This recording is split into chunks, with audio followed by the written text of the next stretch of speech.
God's word for today. आज के लिए परमेश्वर का वचन। Jesus spoke to the people once more and said, I am the light of the world. If you follow me, you won't have to walk in darkness because you will have the light that leads to life. John 8:12। यीशु ने फिर लोगों से कहा, जगत की ज्योति मैं हूँ। जो मेरे पीछे बोलेगा वे अंधकार में ना चलेगा परंतु जीवन की ज्योति पाएगा। యోవన్నా 8:12।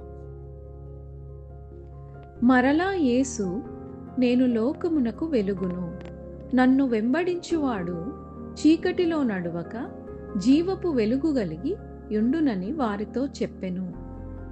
యోహాను సువార్త 8వ అధ్యాయం 12వ వచనం. மறுபடியும் இயேசு ஜனங்களை நோக்கி, நான் உலகத்திற்கு ஒளியாயிருக்கிறேன். என்னை பின்பற்றுகிறவன் இருளிலே நடவாமல் ஜீவ ஒளியை அடைந்திருப்பான் என்றார்.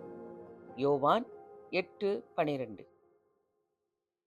சுத்தம் விரும்பும் சுத்த ஜோதியே, விரும்பா அசுத்தம் யாவும் நீக்குமே.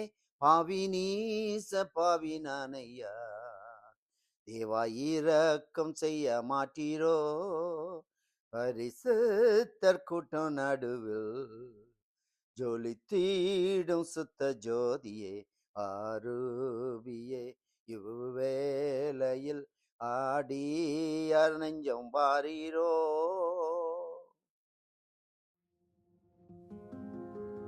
எங்க நல்ல ஆண்டவரே, இந்த நல்ல கால வேலைக்காய் ஸ்தோத்திரிக்கிறப்பா. உலகத்துக்கு ஒளியாய் வந்தவரே, எந்த மனுஷனையும் பிரகாசிப்பிக்கிற ஒளியே ஸ்தோத்திரிக்கிறோம். உம்மை ஏற்றுக்கொள்ள எங்களுக்கு கிருபை தந்தி. தினமும் ஆண்டவரே, அந்த வெளிச்சத்திலே நடக்கும் உதவி செய்யும். ஒளிமயமான அந்த நாட்டை அடைய கிருபை தருவீராக என்று சொல்லி ஜெபிக்கிறோம். இந்த பிள்ளைகளை ஆசீர்வதிங்கப்பா. இயேசுவின் நாமத்தில் கேட்கிறோம் நல்ல பிதாவே, आमेन आमेन।